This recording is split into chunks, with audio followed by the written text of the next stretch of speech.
Chapter 1, Assessment in Early Childhood, a Work in Progress.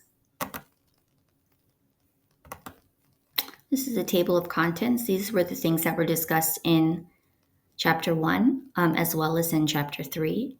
And we're going to go over those in a little bit more depth, but they're just going to be a summary. So the book talked about types of assessment: the classroom assessment, alternative assessment, and authentic assessment. A classroom assessment is just the ways in which a teacher can appraise students' learning in the classroom. Alternative assessments is any other assessment other than a standardized test. And authentic assessments evaluate the child in tasks that are close to a bona fide and intellectual challenges. Example, real life task. Pictured here is the girl sorting. So rather than doing a standardized test where she's circling things that are the same or certain putting them in groups by matching, she's physically done this in a bowl, and this would count as an authentic assessment. So there are some social and educational factors for change. Understanding how children grow and learn is changing. Learning and teaching involves children, adults, their play, work materials, and language interaction through a child's life, both at school and at home. Because of this, assessment practices should reflect this ever-changing and holistic view of child development and learning. We are also seeing the changing nature of the population in schools. There's more diversity in schools and in early childhood programs. Children are coming from various racial, ethnic, cultural, socioeconomic backgrounds, representing all the diversity in society. As this diversity grows in the United States, it is essential to use assessment methods that accurately show the knowledge and skills of children from all the different backgrounds. Additionally, educational goals and outcomes in curricula are changing. The curriculum aims to be more connected to the learning processes, the teaching methods, and the assessments, where everything can work together to find a better way to educate children. However, there is still the problem of the development of statewide standards. Early childhood teachers face increased pressure from high-stakes tests like standardized assessments. Because of the public nature of these tests, with scores being released and school districts being judged, there is a increased scrutiny placed on the teachers to teach to the test and make sure the students are earning the scores there, which can take away from learning in other areas. And then finally, we must recognize the limitations of standardized testing. These tests are often criticized because they're typically created by commercial publishers and can be misused by educational and political authorities. The results are often misinterpreted, leading to unfair consequences like holding children back based on test scores instead of a full assessment of their abilities. As you can see, expectations for teachers are becoming quite high. Professional organizations, fellow educators, specialists, parents, and the public all influence the high expectations placed on teachers in this environment.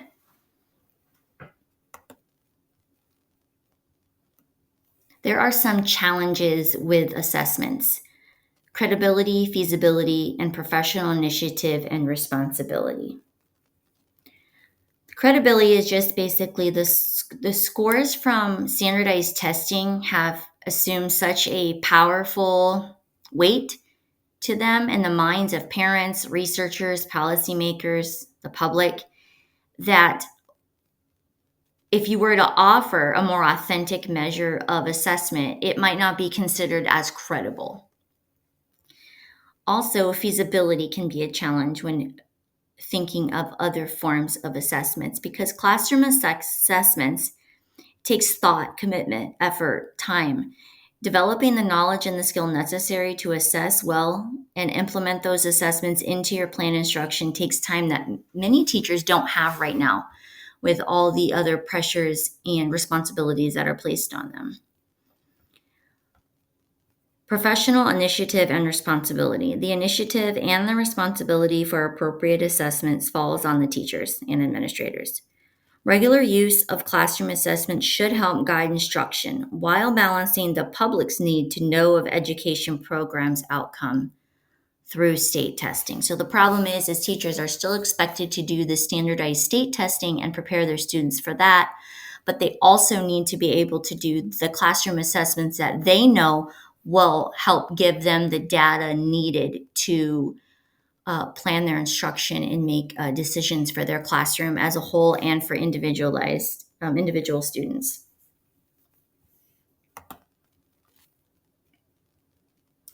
Chapter 3 goes over the what, the why, the what, and the when to assess. There's the major decisions in the assessment cycle. It starts out with why do we assess, what to assess, when to assess, documenting and collecting information and recording information, compiling and summarizing information, interpreting information, and then using that information. So, why do we assess? The purpose of an assessment mainly decides how it is done and then how it is used. Assessments help with planning in the classroom and making decisions. They are also important for finding children who need extra support and addressing concerns for individual students as well as the whole class. First, assessments help us see how a child is developing and track their progress over time. Teachers need to monitor children's progress for important reasons. One key reason is to make sure learning and development are taking place. Assessments also provide proof of learning for parent and student. It's going to give you the data that you need to back up your observations. Additionally, these evaluations help teachers plan lessons and make decisions. They guide educators on how to start a lesson, how long to work on a specific goal or lesson, when to review your content, and when to make changes to improve learning outcomes. Another important goal of assessment is to find children who may need more help. Some kids may need greater challenges, while others might need to see a specialist. Systematic assessments are key to making sure no child is missed. Finally, assessments collect and organize information needed for reporting and communication. No matter why we share this information, it must be accurate and based on solid evidence, not vague conclusions and general opinions. Therefore, using the right assessment tool is essential. So now that we know what to assess, teachers make decisions about assessments in four main areas: child development domains, expected outcomes for each child, individual development patterns, and specific concerns about a child or a group. First, child development domains include various aspects like cognitive, emotional, social, physical, and intellectual growth. Some frameworks may also include moral and spiritual development. In older educational settings, you might hear terms related to subjects like literacy and social studies. Understanding these domains is important for overall planning and assessment. Secondly, the teacher needs to consider the expected outcomes for each child. These outcomes may be called aims, goals, standards, or objectives. Standards often refer to recent outcomes and can be similar to essential learning. State standards can be divided into content standards, which tell what students should learn in different subjects, and performance standards, which explain the expected levels of learning. Rubrics can also help by showing different achievement levels for specific benchmarks. Third, assess each child's unique developmental patterns, knowledge, attitudes, and interest. This idea actually aligns with Howard Gardner's theory of multiple intelligence, which states that children have different abilities such as language, math, science, and social skills. Recognizing individual learning styles helps educators engage students better. Providing interesting topics and projects can boost motivation, and it's essential to look at both strengths and challenges. Finally, it is important to address specific concerns. When problems come up, focus on the individual child instead of the whole group. However, you do need to consider that the larger context, including environmental factors that may impact a child's behavior and performance. This approach ensures a thorough assessment.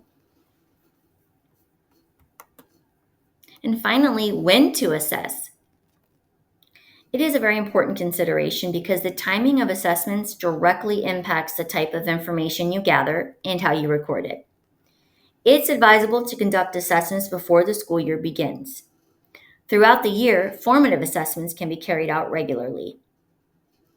Assess periodically, especially before and after focusing on a specific area. Those are going to be your pre assessments and your summative assessments. Additionally, assess before finalizing plans for any extended unit, project, or topic. And again, at the end, to understand what students already know, what they can do, and what they still might need help with. It's also crucial to gather information about specific issues or concerns, including those regarding individual students or specific groups.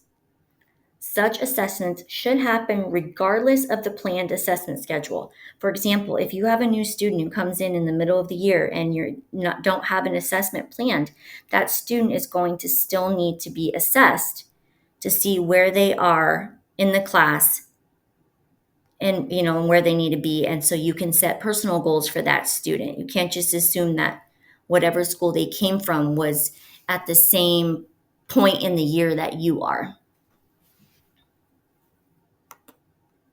Thank you so much. That summarizes chapter 1 and chapter 3.